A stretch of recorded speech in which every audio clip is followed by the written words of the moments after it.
My name is Sophia Jenkins and I just turned 25 years old. Growing up in an upper-middle-class family in Boston, I always felt like the invisible daughter compared to my perfect sister, Melissa. I tried everything to gain my parents' approval, but nothing worked. Last month at our joint birthday celebration, everything changed when my parents gave Melissa a brand new BMW with a giant red bow while handing me a $2 bill for luck. That night, I packed my bags, left at 2 a.m., and blocked their numbers. Before I continue my story, let me know where you're watching from in the comments, hit the like button, and subscribe if you've ever felt invisible in your own family. I grew up in a beautiful colonial-style home in Brookline, one of Boston's most prestigious suburbs. Our house had 5 bedrooms, a swimming pool in the backyard, and a 3-car garage that was always filled with the latest luxury vehicles. From the outside, we looked like the perfect American family, but appearances can be deceiving. My father, James Jenkins, was a high-powered attorney at one of Boston's top law firms. He specialized in corporate law and spent most of his time either at the office or networking with clients. When he was home, he was usually in his study with the door closed or talking about his latest big case at dinner. My mother, Victoria, built her own successful career as a real estate agent selling multi-million-dollar properties to Boston's elite. Both of my parents worked hard, and they expected nothing less than perfection from their daughters. My sister Melissa, 3 years older than me, was everything my parents wanted in a child. She was naturally beautiful with our mother's blonde hair and our father's striking blue eyes. From kindergarten through high school, she maintained a perfect 4.0 GPA without seeming to try. She was popular, athletic, and poised. She played first-chair violin in the youth symphony, captained the debate team, and still found time to volunteer at the local hospital.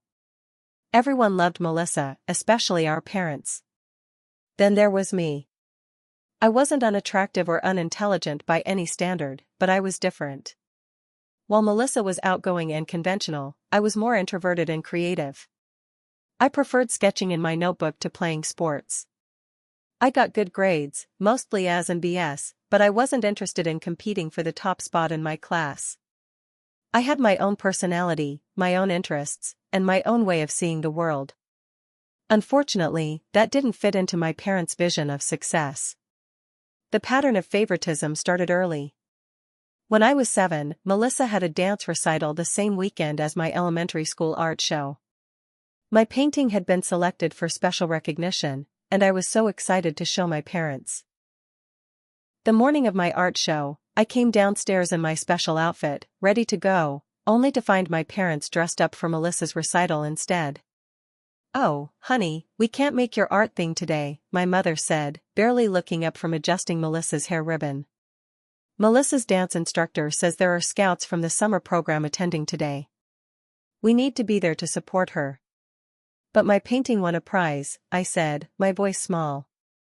"We'll see it another time," my father replied, checking his watch. "You can take the bus to your school, right? You're a big girl now." I ended up sitting alone at the art show while other kids' parents took photos and brought flowers. My teacher, Mrs. Garcia, noticed and sat with me for a while, telling me how talented I was. When I got home that evening, no one asked how it went. They were too busy celebrating Melissa's performance with a special dinner. This pattern repeated throughout our childhood. My parents attended every single one of Melissa's events while finding excuses to miss mine. They threw elaborate parties for her achievements while mine went unacknowledged. Even Christmas mornings highlighted the disparity. Melissa would unwrap boxes containing designer clothes, expensive electronics, and jewelry, while I received generic items that showed little thought or consideration for my interests. I developed coping mechanisms early. I started keeping a journal when I was 9, pouring my feelings onto the pages since no one in my family seemed interested in hearing them. I made close friends outside the family who appreciated me for who I was. I lost myself in books, creating worlds in my imagination where I mattered. But none of this completely healed the hurt of being the forgotten daughter. The one person in my family who truly saw me was my grandmother Claire, my father's mother. She lived about an hour away and visited once a month. Unlike my parents, she took genuine interest in my artwork and my thoughts. She would sit with me in the backyard while I sketched, telling me stories about her own childhood. "You remind me of myself," she told me once. "Your father and Melissa are like your grandfather, practical and driven. But you and we see the beauty in the world that others miss." When Grandma Claire visited, I felt valued. She brought me special art supplies and books that aligned with my interests. She displayed my artwork in her home and bragged about my talents to anyone who would listen. Through her eyes, I could see that there wasn't anything wrong with me. I was just different, and different could be wonderful. When I was 16, Grandma Claire passed away unexpectedly from a heart attack. At her funeral, I cried not just for the loss of my grandmother, but for the loss of the only person in my family who truly advocated for me. After she was gone, the imbalance in our family grew even more pronounced. As high school graduation approached, the issue of college loomed large. Melissa had attended Harvard, maintaining the family tradition of Ivy League education. My parents assumed I would follow the same path, but I had other ideas. I had fallen in love with graphic design and wanted to attend a state school with an excellent art program. A state school? For art? My father's voice was incredulous when I announced my decision at dinner. "Jenkins don't attend state schools, and they certainly don't major in something as impractical as art." "It's graphic design, Dad," I corrected. "It's a growing field with real career opportunities." "Your sister is in law school," my mother reminded me, as if I could have forgotten. "She'll be joining your father's firm after graduation. What kind of future will you have drawing pictures?" Despite their disapproval, I stood my ground. I had received a partial scholarship to my chosen school, and I was determined to follow my passion. When move-in day came, my parents dropped me off with minimal fanfare, nothing like the elaborate send-off they had given Melissa for Harvard. As they drove away, I felt both sadness and relief. For the first time, I would be somewhere where no one knew me as Melissa's little sister, where I could simply be Sophia. I thrived in college, finding my community among other creative types. I graduated with honors and secured an entry-level position at a boutique design agency in Boston. My parents attended my graduation ceremony, but they spent most of the time talking about Melissa's recent engagement to Bradley Hamilton, the son of family friends who was now a successful surgeon. "Isn't it wonderful?" my mother gushed to anyone who would listen. "They're thinking about a June wedding at the country club. The Hamilton family has connections to everyone who matters in Boston." Even on what should have been my day, I remained in Melissa's shadow. After graduation, I found a small apartment in Cambridge with my college friend Tara. It wasn't fancy, but it was affordable with my entry-level salary, and more importantly, it was mine. I threw myself into building my career, staying late at the office to learn new skills and volunteering for challenging projects. Slowly but surely, I began to make a name for myself in Boston's design community. Despite the distance I tried to create, family obligations remained. My parents insisted on weekly Sunday dinners at their house, and refusing wasn't an option if I wanted to maintain any relationship with them at all. Each Sunday evening followed the same script. Melissa would share her latest accomplishments at the law firm or updates about her wedding plans. My parents would beam with pride, and I would sit quietly, occasionally attempting to share something about my week only to be interrupted or met with disinterest. "I got to lead the design for a major new client this week," I mentioned one Sunday, trying to join the conversation during a rare pause. "That's nice, dear," my mother said distractedly. "Did you hear that Melissa and Bradley put a deposit down on that beautiful house in Beacon Hill? The one with the original crown moldings and the rooftop terrace? It's absolutely perfect for entertaining," Melissa added, not even acknowledging my news. "Mom and I are thinking about hosting a housewarming gala once we're settled." And just like that, the conversation moved on without me, as it always did. Melissa's engagement to Bradley dominated family discussions for months. Bradley came from the Hamilton family, who owned a chain of successful medical practices across New England. The match was everything my parents had dreamed of. Two prestigious families joining together, two successful professionals creating what would undoubtedly be perfect children who would attend perfect schools and have perfect lives. The wedding planning consumed my mother's time and attention. She and Melissa had weekly planning lunches, shopping trips to New York for the perfect dress, and tastings at exclusive venues. I was asked to be a bridesmaid, of course, but I was rarely included in the planning process beyond being told when to show up for fittings and what I would be expected to contribute financially. The bridesmaids' dresses are $600 each, my mother informed me over the phone one day. And we'll need you to chip in for the bachelorette weekend in the Hamptons. It'll be around $1,500 per person. She didn't ask if this was affordable on my junior designer salary or if I had other financial commitments. It was simply expected that I would make it work because this was Melissa's special time. As summer turned to fall, another event approached on the family calendar, our birthdays. Melissa and I were both born in October, just 3 days apart. Throughout our childhood, this had meant joint celebrations that inevitably became showcases for Melissa, with my own birthday feeling like an afterthought. This year, Melissa would be turning 28, and I would be 25, a milestone birthday that felt significant to me. One evening after a particularly exhausting family dinner focused entirely on wedding flowers, my mother mentioned the upcoming birthday celebration. "We're planning something special this year," she said, with unusual enthusiasm directed my way. 25 is an important birthday, after all. For the first time in years, I felt a flicker of hope. Maybe they had finally noticed me. Maybe turning 25, officially entering adulthood in their eyes, would change how they saw me. Maybe this year would be different. Back at our apartment, I shared this hope with Tara as we washed dishes together after dinner. "They specifically mentioned that 25 is important," I said, trying not to sound too eager. "And Mom said they're planning something special." Tara gave me a concerned look. "I don't want to rain on your parade, Soph, but are you sure you're not setting yourself up for disappointment? Your parents don't exactly have a great track record when it comes to treating you and your sister equally." I know, I sighed, setting a plate on the drying rack. "But people can change, right? Maybe they've realized how they've been treating me all these years." "I hope so," Tara said, though her tone suggested doubt. "Just protect your heart, okay?" I had been seeing Dr. Harris, a therapist, for about 6 months at this point. I initially sought therapy to deal with workplace anxiety, but our sessions inevitably circled back to my family dynamics. In our session that week, I brought up the upcoming birthday.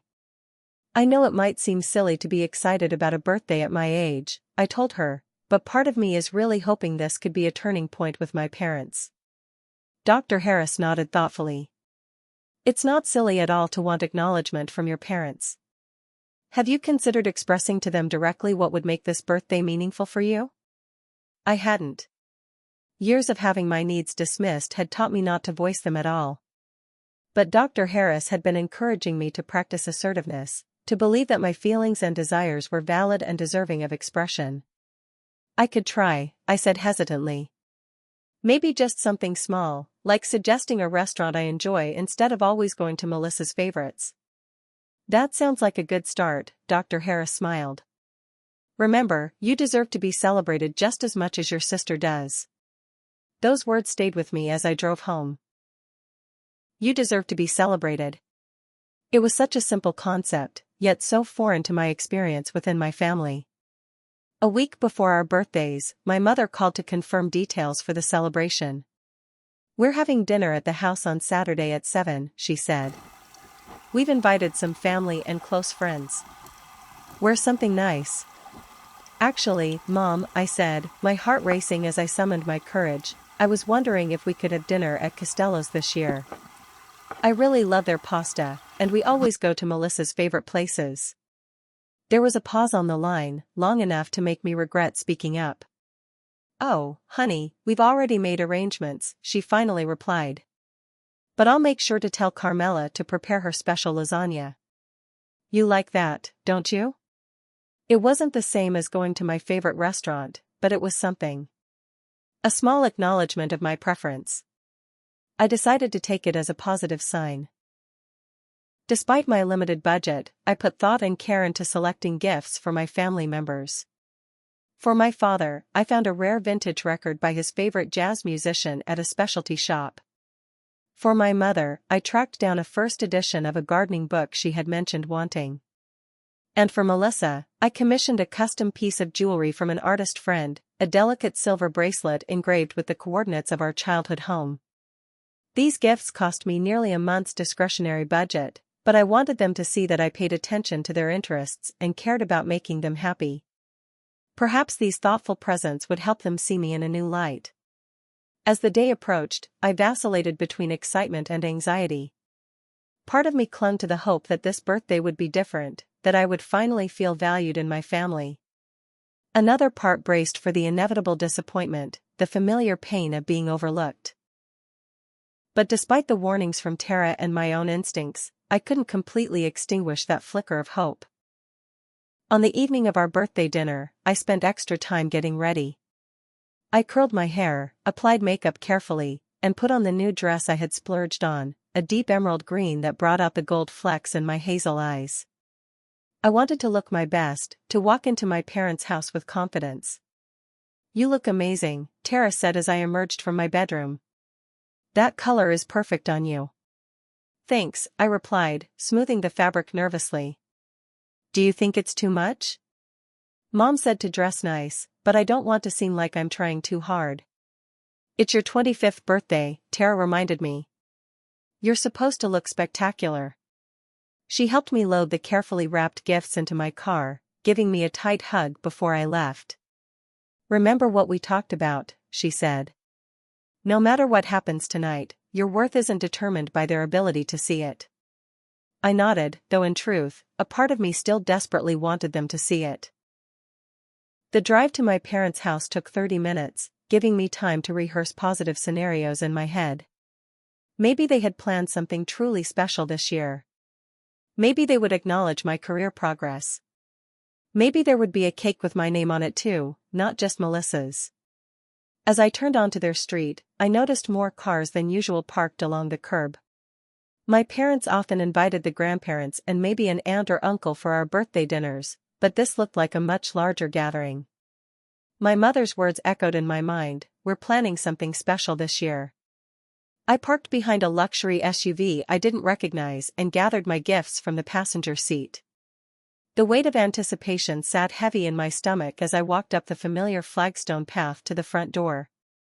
I didn't need to ring the bell. The door swung open as I approached, revealing my mother in an elegant black dress, her blonde hair swept into a sophisticated updo. "Sophia, you're here. Come in, come in. Everyone's waiting." "Everyone?" I stepped into the foyer, immediately enveloped by the sound of dozens of conversations and laughter coming from the living room. The house smelled of expensive catering and my mother's signature floral arrangements. "What's going on?" I asked, setting down my bags of gifts. "I thought it was just a family dinner." "It's a celebration," my mother exclaimed, already turning back toward the living room. "For your birthdays. Come say hello to everyone." I followed her into a room filled with people, most of whom I recognized as my parents' friends, extended family members, and business associates. In the center of it all stood Melissa, radiant in a designer dress that probably cost more than 2 months of my rent, Bradley's arm wrapped possessively around her waist.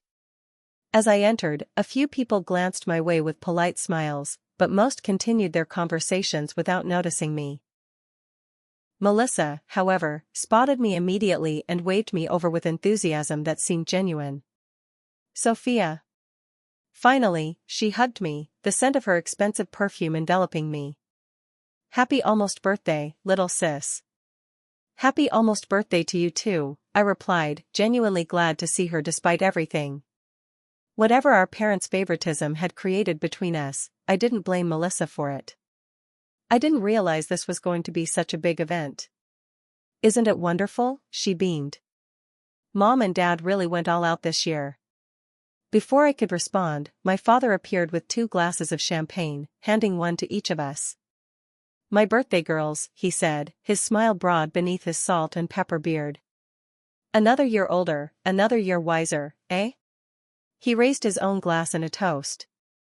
To my daughters. It was a nice moment, one of those rare instances where I felt included rather than peripheral.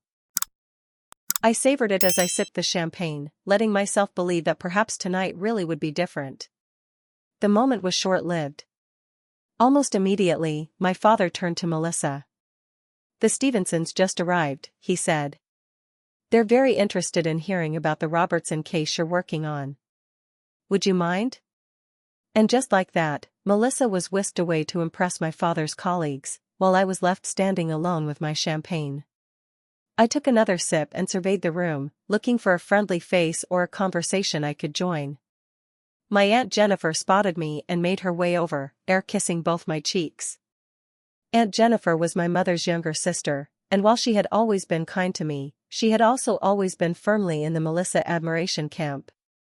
"Sophia, darling, happy birthday," she said. 25, my goodness. When Melissa was your age, she was already making partner track at the firm. "How's your little drawing job going?" I forced a smile. "It's graphic design, Aunt Jennifer, and it's going really well. I actually just got put in charge of a major rebranding project for a local tech startup." "How nice," she replied, her eyes already drifting past me to someone more interesting. "Oh, I simply must say hello to Victoria about these gorgeous flower arrangements." "Excuse me, dear." The next hour continued in much the same vein. I drifted between conversations, most of which excluded me either subtly or overtly. I answered the same questions repeatedly. Yes, I was still at the same design firm.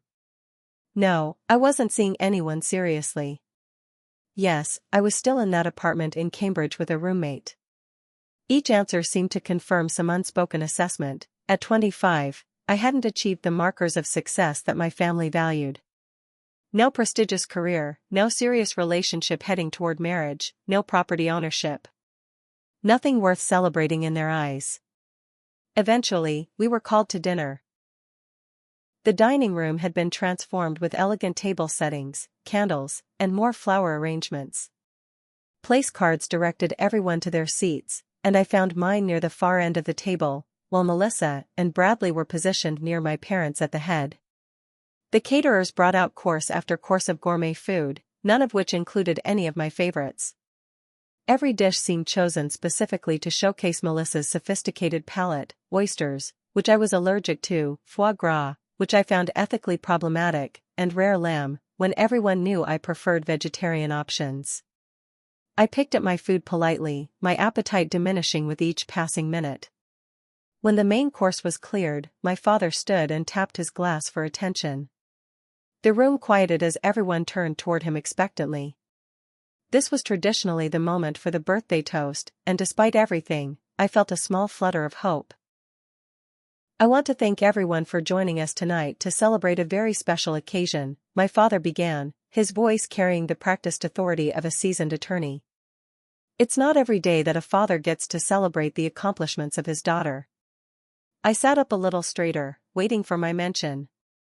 "Melissa," he continued, turning toward my sister with undisguised pride, "watching you grow from an exceptional child into an extraordinary woman has been the greatest joy of my life. Your mother and I couldn't be prouder of everything you've achieved. Your brilliance in the courtroom, your upcoming marriage to Bradley, and now your 30th birthday approaching." 28th, I corrected mentally. "Not 30th. You exemplify everything the Jenkins name stands for: excellence, ambition, and class. So please, everyone, raise your glasses to my incredible daughter, Melissa." The room erupted in cheers and the clinking of glasses as everyone toasted my sister. Melissa beamed, tears of happiness glistening in her eyes as she mouthed thank you to our father. It wasn't until everyone had taken a drink and the conversation began to resume that my father seemed to remember something. "And of course," he added, almost as an afterthought, "happy birthday to Sophia as well, who's turning 24. 25, my mother corrected quickly. "Right, 25, my father nodded. "To both my daughters."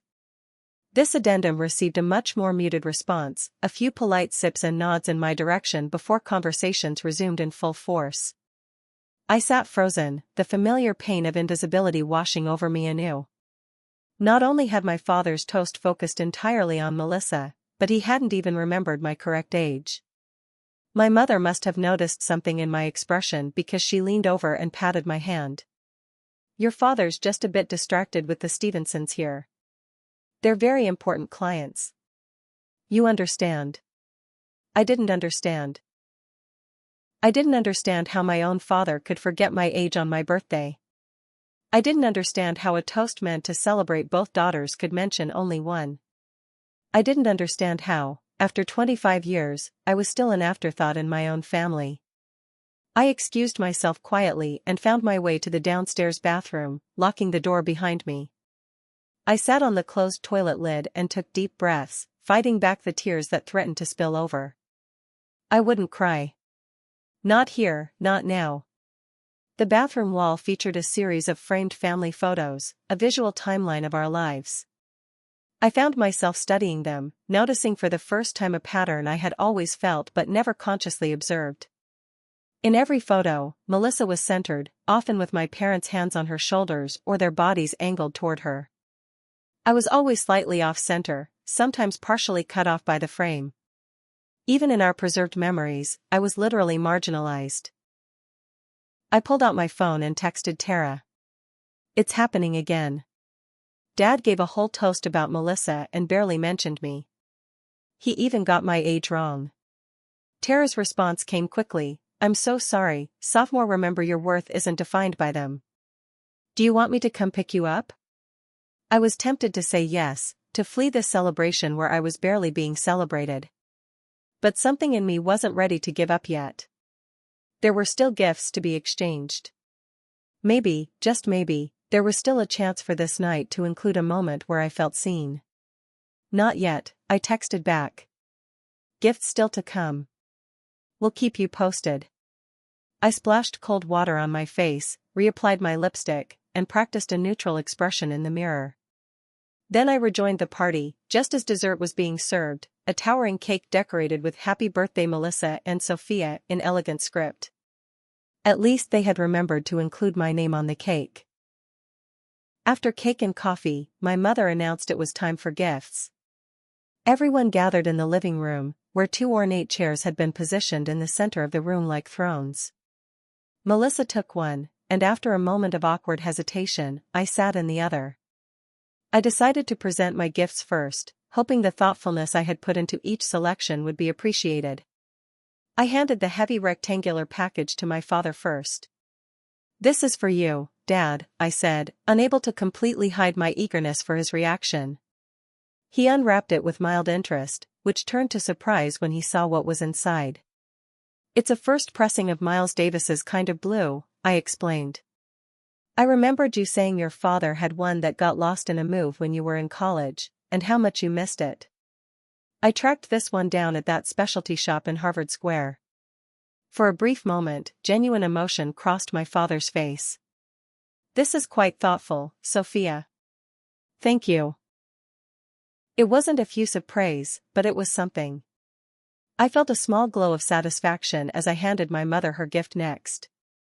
She opened it more delicately, exclaiming with polite surprise at the book inside.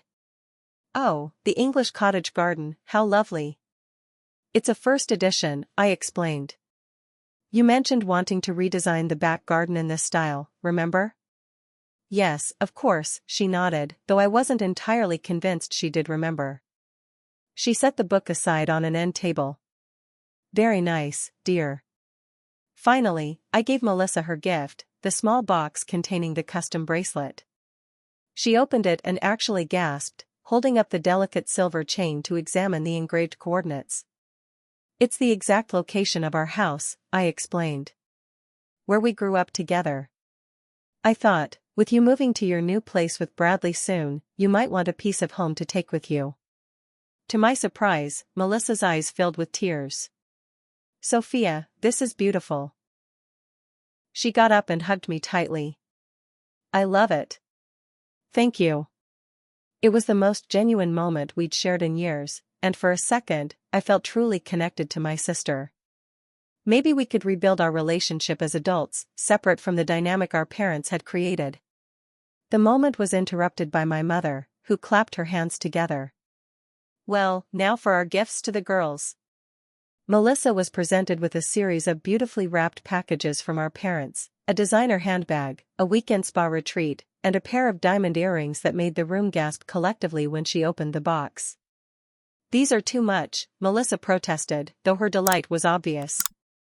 "Nothing's too much for our girl," my father said proudly. Then my mother handed me a small envelope. "And for you, Sophia." I opened it, trying to maintain a neutral expression despite the obvious disparity. Inside was a greeting card with a generic birthday message signed by both parents, and a crisp $2 bill. "It's for luck," my mother explained. "They say $2 bills bring good fortune. I thought it would be nice for you to carry one in your wallet." I stared at the bill, unable to process what was happening. $2. After thousands spent on Melissa's gifts.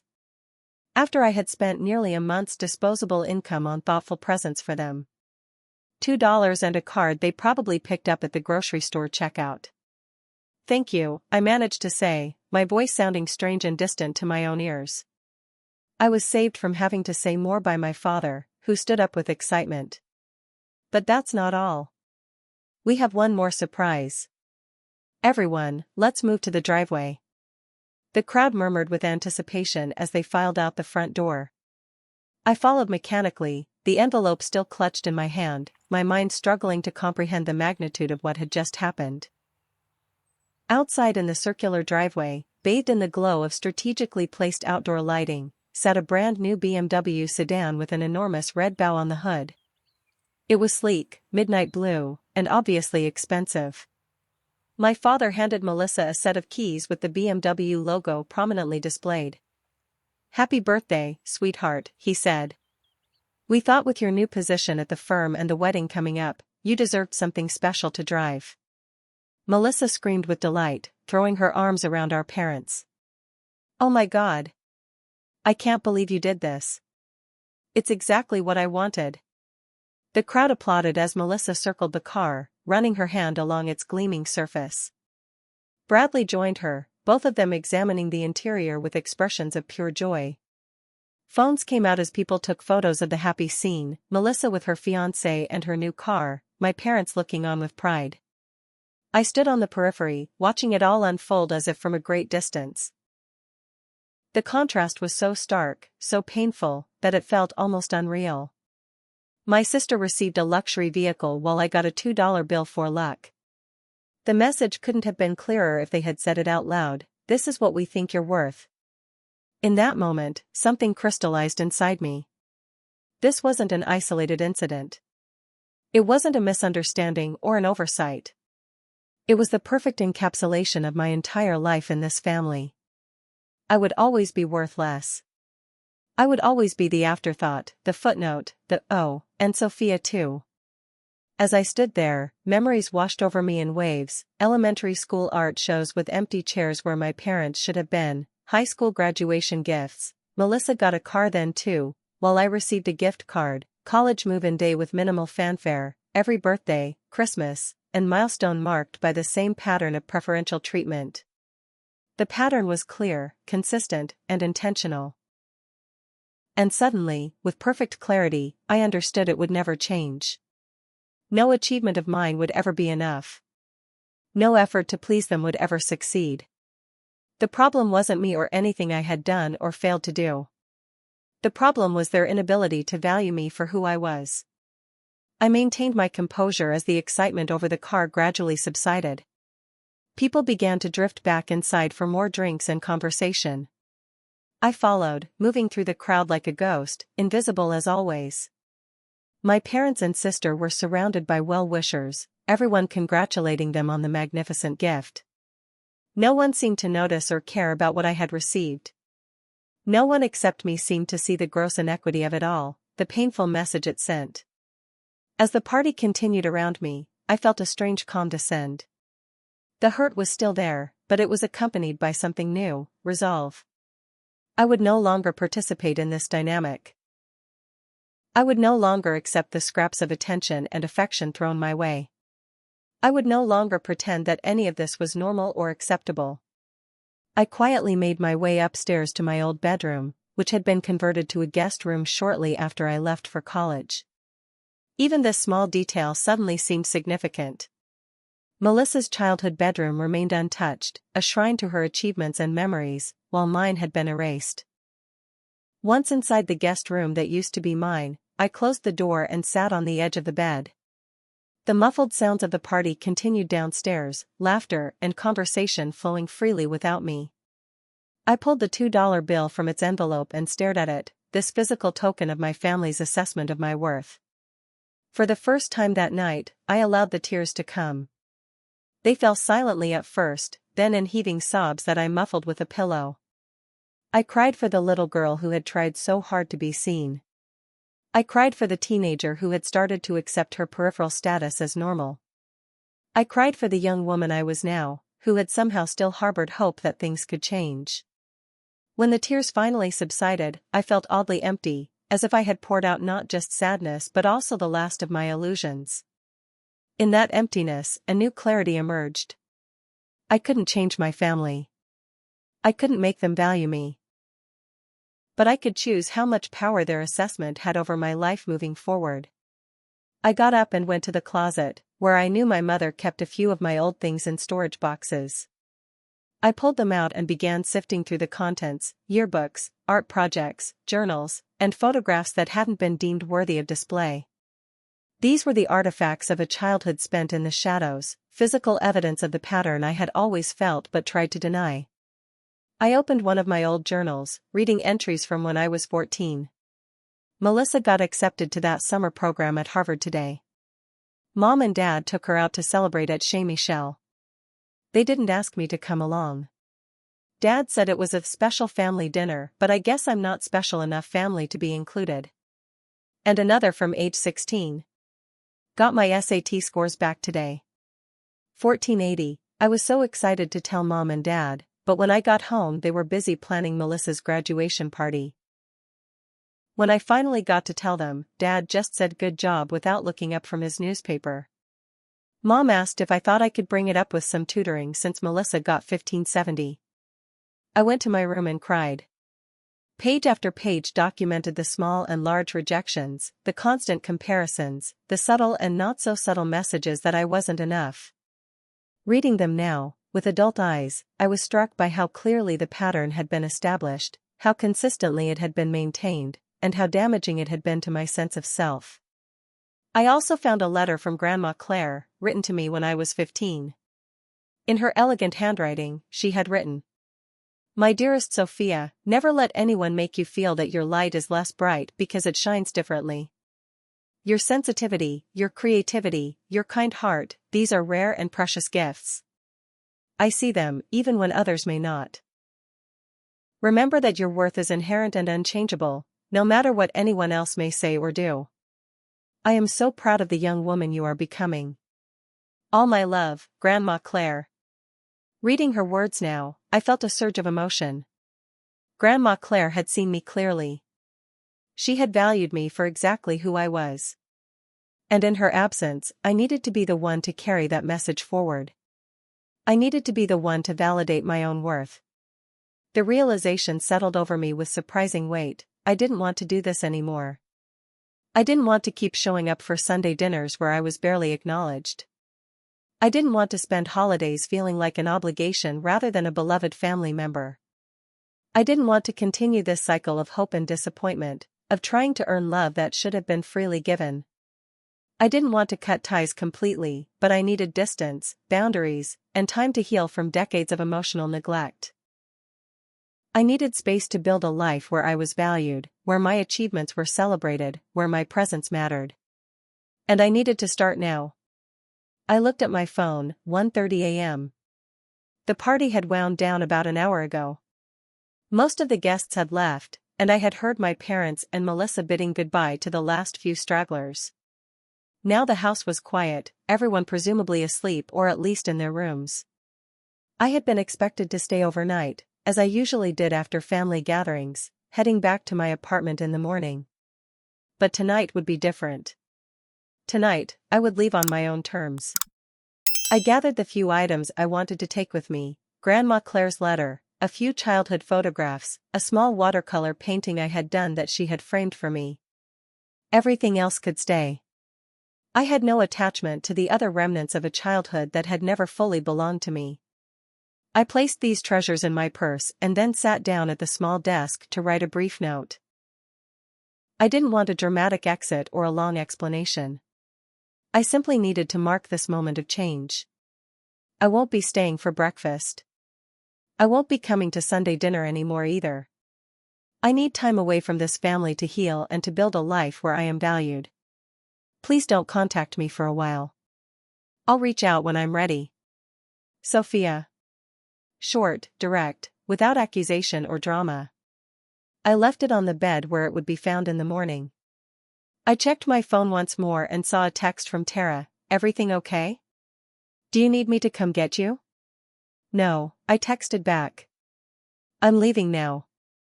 We'll explain when I get home. I gathered my purse and the small bundle of mementos and carefully opened the bedroom door. The hallway was dark and silent. I moved quietly past my parents' room and down the stairs, avoiding the steps I knew would creak.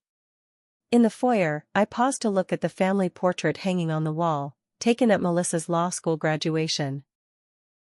I was positioned at the edge of the frame, my father's hand on Melissa's shoulder while I stood slightly apart. It was a perfect visual representation of our family dynamic, one I had accepted for far too long. I reached into my purse and pulled out the $2 bill, placing it carefully on the small table beneath the portrait. It seemed fitting somehow, a silent statement more powerful than any words I could have said. The clock in the hallway showed exactly 2 a.m. as I slipped out the back door, closing it softly behind me. The symbolism wasn't lost on me. At 2 o'clock, with a $2 bill left behind, I was finally putting a price on what I would no longer accept. The night air was cool and fresh against my skin as I walked to my car, which was parked on the street. The neighborhood was silent, most windows dark. I started the engine as quietly as possible and pulled away from the curb, watching my childhood home recede in the rearview mirror. As I drove toward Cambridge, toward my own small but authentic life, a complex mixture of emotions washed over me: grief for the family relationship I had always craved but never had, anxiety about the consequences of my decision, but most of all, a profound sense of liberation. For perhaps the first time in my life, I had chosen myself. I had declared my own value in the face of those who couldn't or wouldn't see it. At a red light, I pulled out my phone and methodically blocked my parents' numbers, then Melissa's. I would unblock them eventually, when I was stronger, when I had built more resilience and clearer boundaries. But for now, I needed the space to heal without their voices in my head. As I pulled into the parking space near my apartment building, I felt exhausted but oddly peaceful. Tomorrow would bring its own challenges, but tonight I had taken the first step toward a life defined by my own values rather than my family's assessment of my worth. When I walked into our apartment at 2:30 a.m., Tara was still awake, sitting on the couch in her pajamas with a cup of tea. One look at my face told her everything she needed to know. "Oh, Soph," she said, opening her arms.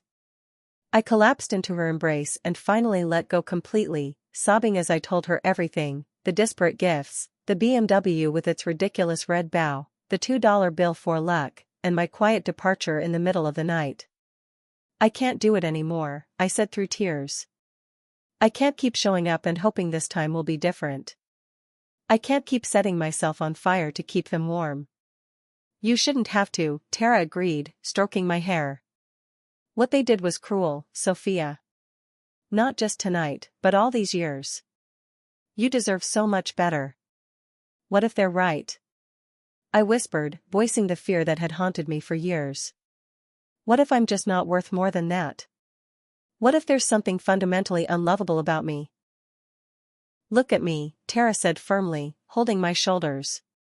"You are one of the most loving, creative, and genuine people I know. The fact that your parents can't see your value doesn't diminish it one bit. It says everything about them and nothing about you." We stayed up talking until dawn, processing what had happened and what might come next.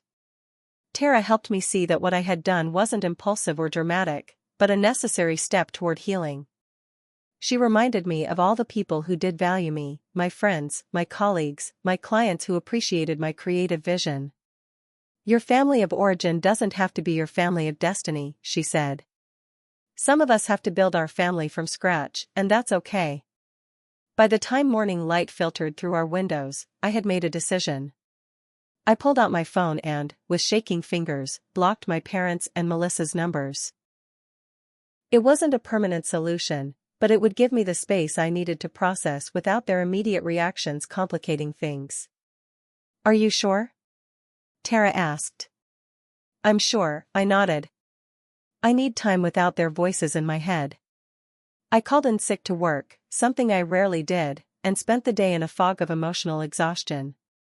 I alternated between sleeping, crying, and staring blankly at the ceiling, trying to process the magnitude of what had happened and what I had done. By evening, curiosity got the better of me, and I checked my email, the one communication channel I hadn't blocked. My inbox was flooded with messages from my family. My mother's first email, sent at 8:30 a.m., Sophia, where are you? We're waiting for you for breakfast. Then at 10:15 a.m., we found your note. I don't understand why you're being so dramatic. Please call us. My father at 11:45 a.m., this behavior is unacceptable and childish. Your mother is upset. Call home immediately. As the day progressed, the tone shifted from confusion to anger to guilt-tripping.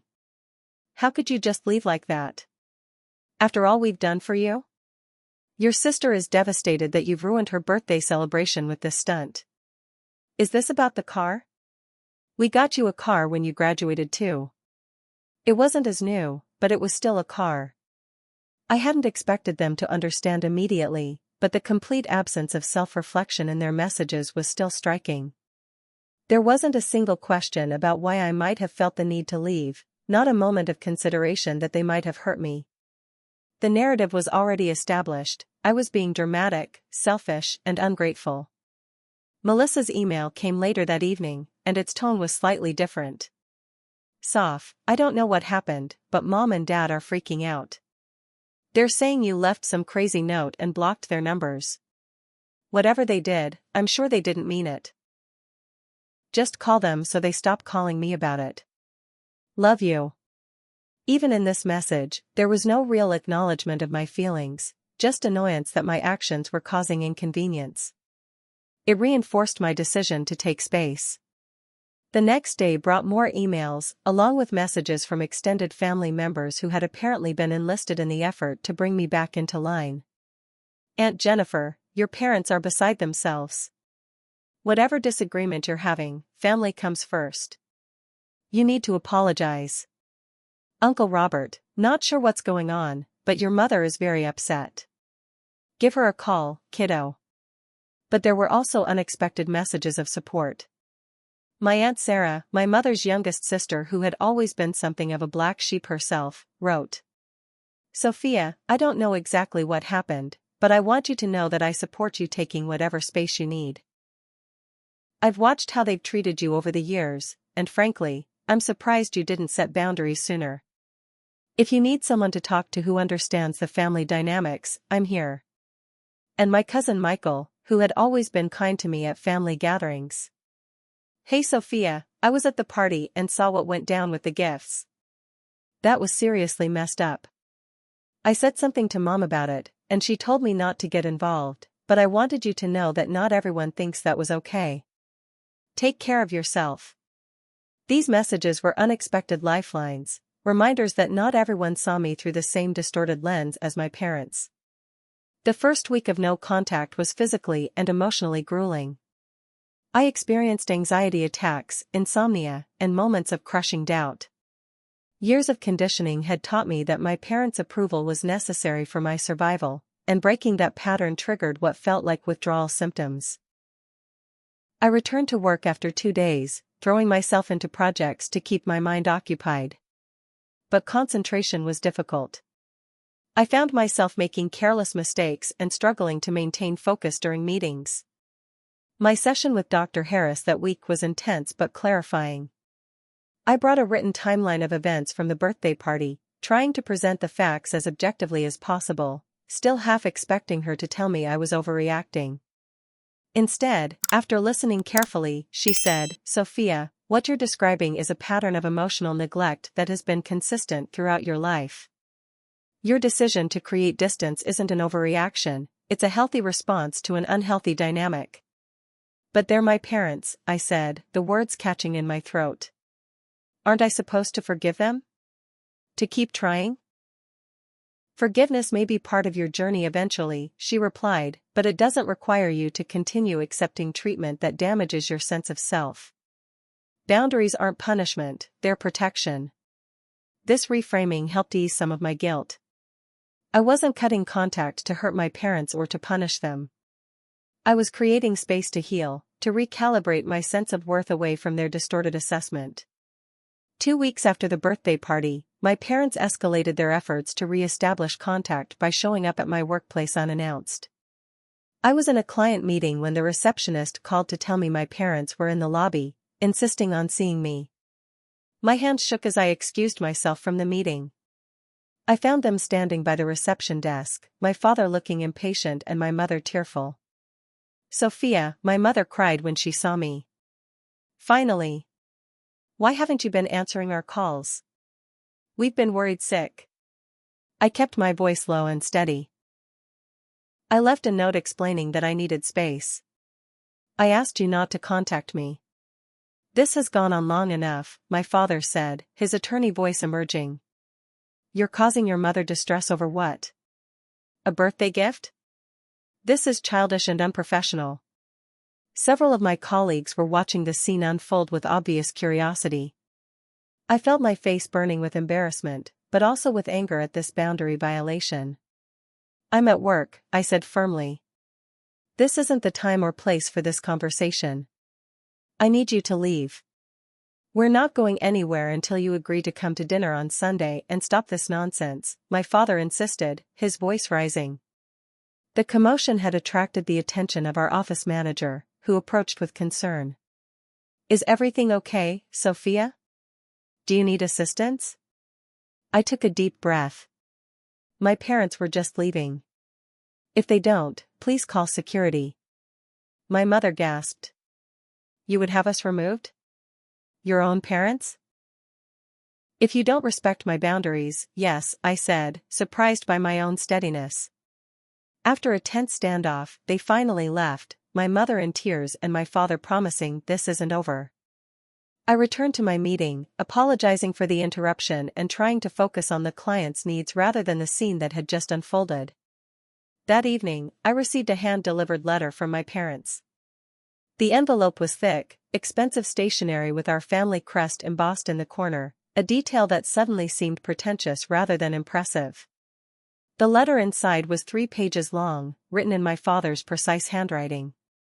It detailed all they had done for me over the years: the private school tuition, the family vacations, the allowance during college, the used car they had given me at graduation, which, they reminded me, had been perfectly adequate for someone just starting out.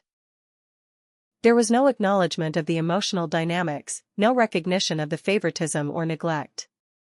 Instead, the letter positioned me as ungrateful and them as the wounded parties. The final paragraph read, "We have always supported you, even when your choices disappointed us. This behavior is hurtful and inexplicable. We expect you to apologize and resume your place in this family. The door is open when you're ready to act like an adult." I read the letter twice, then set it aside. The fact that they saw themselves as the victims in this situation only confirmed that I had made the right choice in creating distance. Over the following weeks, I took concrete steps to reinforce my boundaries. I gave notice on our apartment, finding a new place in a different neighborhood where my parents wouldn't know to look for me. I changed my email address, giving the new one only to trusted friends and colleagues. I set up mail forwarding to a P.O. box. These practical actions helped me feel more secure, more in control of my own narrative. I wasn't hiding, exactly, but I was creating a space where I could exist on my own terms, without the constant weight of their expectations and judgments. The first holidays without my family were both challenging and liberating. For Thanksgiving, Tara and I hosted a Friendsgiving dinner for other orphans who couldn't or chose not to go home.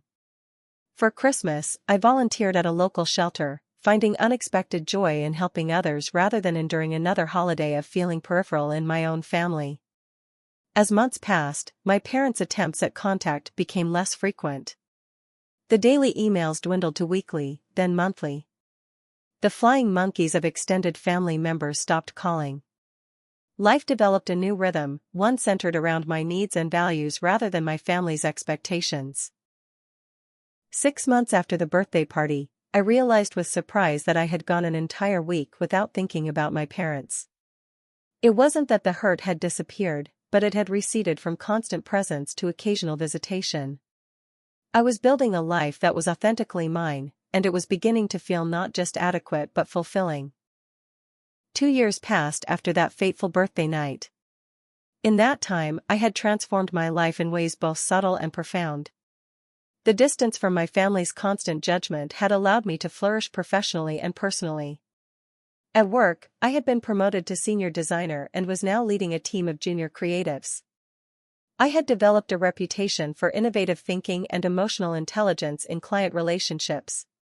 Several of my campaigns had won industry awards, validating my talent in ways my parents never had. I had moved to a sunlit apartment in South End, a space that perfectly reflected my personality with its mix of vintage finds, art books, and plants. For the first time in my life, I was living somewhere that felt entirely mine, decorated according to my taste without worrying about anyone else's approval. Most significantly, I had developed a relationship with Jamie, a kind and supportive software engineer I met through a mutual friend. Our relationship was built on mutual respect and genuine interest in each other's passions, the opposite of the conditional love I had grown up with. With Jamie, I felt seen and valued for exactly who I was. I had also built what Tara called my chosen family, a close-knit group of friends who celebrated my successes, supported me through challenges, and never made me feel like I had to earn their affection. We had regular dinner parties, weekend trips, and impromptu gatherings that filled my life with laughter and genuine connection. Therapy with Dr. Harris continued to be an important part of my healing journey. Through our work together, I had come to understand the patterns established in my childhood and how they had shaped my beliefs about myself and relationships. I learned to recognize when old insecurities were triggered and how to respond with self-compassion rather than self-criticism. Still, there were occasional pangs of sadness about the estrangement from my family. Birthdays and holidays sometimes brought a wistfulness for what might have been, even as I celebrated with my chosen family. I had moments of wondering how my parents were doing, whether they ever truly reflected on what had happened between us. The answer came unexpectedly in the form of an email from Melissa, sent to my work address that she had apparently tracked down. I hesitated before opening it, bracing myself for more guilt-tripping or demands that I reconcile with our parents. Instead, I found something surprising. Dear Sophia, I've started and deleted this email a dozen times, not knowing how to begin. First, I want to say that I miss you. These past 2 years have been strange without my little sister in my life. Bradley and I got married last summer, and your absence was felt deeply, at least by me. I've been doing a lot of thinking since you left, especially after starting therapy myself last year. I realized I never really saw how differently our parents treated us. It was my normal, and I guess I never questioned it. But looking back now, I can see it wasn't fair to you. At all. The birthday thing with the BMW and the $2 bill? That was awful. I didn't say anything that night, and I should have. I've been complicit in how they treated you, and I'm truly sorry for that. Mom and Dad have struggled since you left. Dad had a minor heart attack last year, and it scared him. They don't talk about you much, but your photos are still on the mantle, and sometimes I catch Mom looking at them when she thinks no one is watching. I'm not asking you to come back or to forgive them or even to respond to this email. I just wanted you to know that I understand better now, and I'm sorry for my part in it all. If you ever want to have coffee sometime, just the two of us, I'd really like that. No pressure, though. Love. Melissa. I read the email several times, emotions swirling. It wasn't a perfect acknowledgement, but it was more reflection than I had expected from anyone in my family. The mention of my father's heart attack worried me, though I reminded myself it wasn't my responsibility to manage my parents' health or emotions. After discussing it with Dr. Harris and Jamie, I decided to respond to Melissa with cautious openness. We arranged to meet at a neutral coffee shop halfway between our workplaces. The meeting was awkward at first, both of us carefully avoiding certain topics and sticking to safe subjects like work and the weather. But gradually, the conversation deepened. "I really am sorry, Sophia," Melissa said, clutching her cappuccino. "I benefited from the way they treated us, and I never questioned it." "That wasn't right." "It wasn't your fault," I replied, surprising myself with how much I meant it. "You were a child too. We were both shaped by the dynamic they created." "They've changed, you know," she said hesitantly. "After you left." It was like they finally had to look at themselves. Dad especially. His heart attack really scared him, made him think about what matters. I nodded but didn't commit to anything. I'm glad if they're reflecting. But I needed to build my own life, to figure out who I am outside of being the other daughter. "I can see that," Melissa said, looking around as if seeing me clearly for the first time. "You seem really good." "Happy." "I am," I smiled. "It wasn't easy at first, but I am." We parted with a tentative hug and a promise to meet again in a few weeks. It wasn't reconciliation with my entire family, but it was a small opening, a crack in the wall I had needed to build for my own protection. Over the following months, Melissa and I developed a cautious but growing relationship. She shared more about our parents, how they had struggled after I left, how they had slowly begun to recognize toxic patterns in our family dynamics. According to Melissa, they had even started seeing a family therapist, though I took this information with a grain of salt. 6 months after our first coffee meeting, Melissa broached the subject of a potential reunion. "Mom and Dad would like to see you," she said carefully. "Just dinner, somewhere public. No pressure, no expectations." I considered the invitation for several weeks, discussing it extensively with Dr. Harris, Jamie, and my closest friends. Eventually, I decided I was strong enough to test those waters without being pulled back into old patterns. We met at a restaurant I chose, neutral territory. The initial moments were tense and awkward. My mother looked older than I remembered, more fragile. My father's confidence seemed diminished, his posture less commanding. They both regarded me with uncertainty, as if facing a stranger. The conversation was stilted at first, focused on superficial topics. But eventually, my father cleared his throat and said the words I had never expected to hear from him. "Sophia, we owe you an apology. A profound one. The way we treated you was wrong, and I am deeply sorry for the pain we caused." My mother reached across the table, not quite touching my hand but coming close. "We didn't see what we were doing." "That's not an excuse, just the truth. It took losing you to make us see the pattern." I didn't break down or rush to forgive them. Instead, I acknowledged their apology with the same careful distance I had maintained throughout our separation. "Thank you for saying that," I said. "It means something to hear it. But trust takes time to rebuild, if it can be rebuilt at all." They accepted this with nods, not pushing for more than I was ready to give. We finished dinner with an agreement to proceed slowly, step by step, without expectations of immediate reconciliation. In the months that followed, we established a new kind of relationship, one built on careful boundaries and explicit communication rather than unspoken expectations and old patterns. We met occasionally for meals, had brief phone conversations, exchanged emails. I remained vigilant for signs of old dynamics resurfacing and ready to step back if necessary. The $2 bill remained in my wallet, not as a symbol of what they thought I was worth, but as a reminder of my own journey to self-worth. It had become a talisman of sorts, marking the moment when I had finally chosen myself.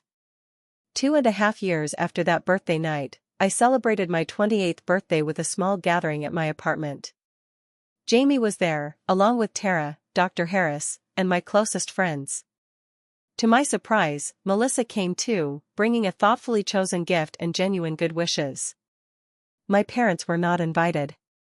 We weren't there yet, and might never be. But that was okay. I had learned that family isn't just who you're born to, but who sees you, values you, and loves you for exactly who you are. As I blew out the candles on my cake, surrounded by people who truly celebrated my existence, I reflected on how far I had come from that painful night when I drove away at 2 a.m., heart shattered but spirit intact. The journey hadn't been easy. There had been moments of doubt, of grief, of questioning whether I had made the right choice. But standing in my own space, living a life aligned with my values, I knew with certainty that walking away had been the most loving thing I could have done, not just for myself but ultimately for my family too. Sometimes the bravest thing is leaving. Sometimes the kindest thing is choosing yourself. And sometimes, a simple $2 bill can be the price of freedom, the catalyst for transformation, and ultimately, the first investment in a life of authentic worth. Have you ever had to walk away from a relationship that was hurting you, even though it broke your heart to do so? Share your story in the comments below. And if this story resonated with you, please hit the like button, subscribe to hear more stories of healing and growth, and share with someone who might need to hear that it's okay to choose themselves. Thank you for listening to my journey, and remember, your worth is never determined by how others value you, but by how you value yourself.